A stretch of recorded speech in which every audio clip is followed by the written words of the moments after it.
Nous sommes dans une situation totalement atypique. Les entreprises en difficulté aujourd'hui ne sont pas les entreprises en difficulté d'hier. La plupart des entreprises en difficulté aujourd'hui n'avaient aucune raison de l'être. Elles le sont du fait de la crise Covid et de l'arrêt de l'activité.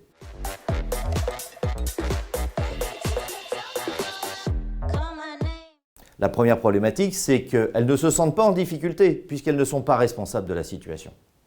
La deuxième difficulté vient du fait qu'entre les mesures gouvernementales et les mesures de financement, elles ont énormément de cash aujourd'hui. D'ailleurs, 60% des PGE dorment encore sur les comptes en banque.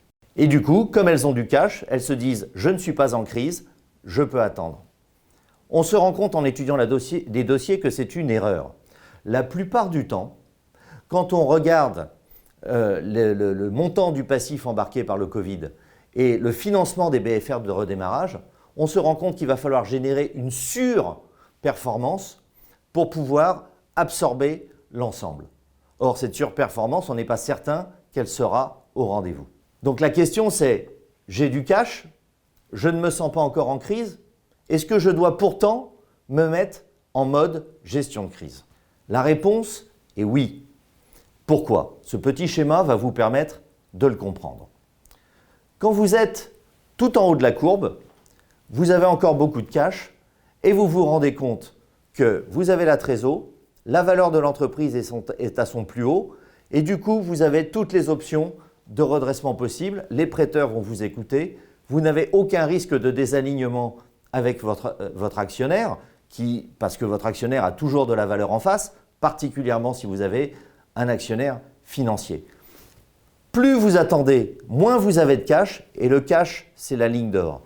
Moins vous avez de cash, plus vous vous rapprochez du bas de la courbe et quand vous êtes en bas de la courbe, eh bien, il n'y a plus d'options, c'est le sauve-qui-peut général et vous n'arrivez plus à négocier, l'actionnaire veut sortir ou il veut vous brader, les prêteurs ne veulent plus vous prêter, etc., etc. Il faut se mettre dans une situation comme ça, le plus tôt possible, dans un mode gestion de crise.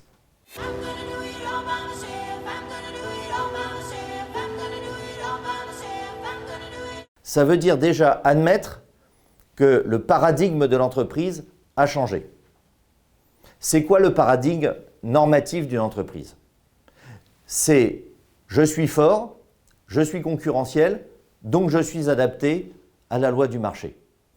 Quand je suis en situation de crise, potentiellement, c'est je deviens faible et donc potentiellement, je deviens une proie. On va changer ça en se mettant dans un paradigme où tous les acteurs, toutes les règles sont dédiées à la protection du plus faible.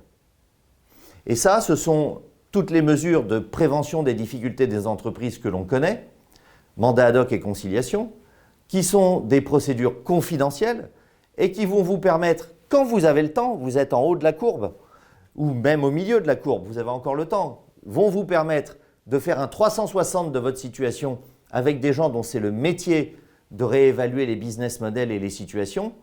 Et ensuite, une fois que ce 360 a été fait, que vous savez de combien de temps vous disposez, d'aller voir dans un cadre sécurisé les différentes parties prenantes, prêteurs, actionnaires, partenaires commerciaux essentiels, etc., etc., pour renégocier les termes de votre relation et trouver une solution de pérennité.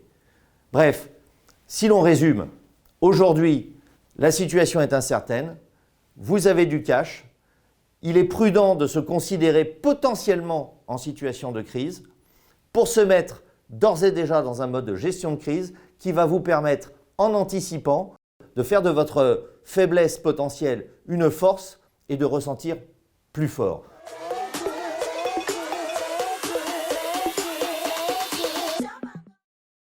Un dossier que l'on traite, le dirigeant avait été dans une entreprise en crise au préalable, il avait tiré la leçon du fait qu'il fallait anticiper, il nous a appelés alors qu'il avait encore plein de cash, on a fait l'analyse à 360 degrés, effectivement il avait un risque à 18 mois de prendre le mur, ce risque on l'a géré et il est sorti de la crise, vous savez comment? En achetant d'autres participations.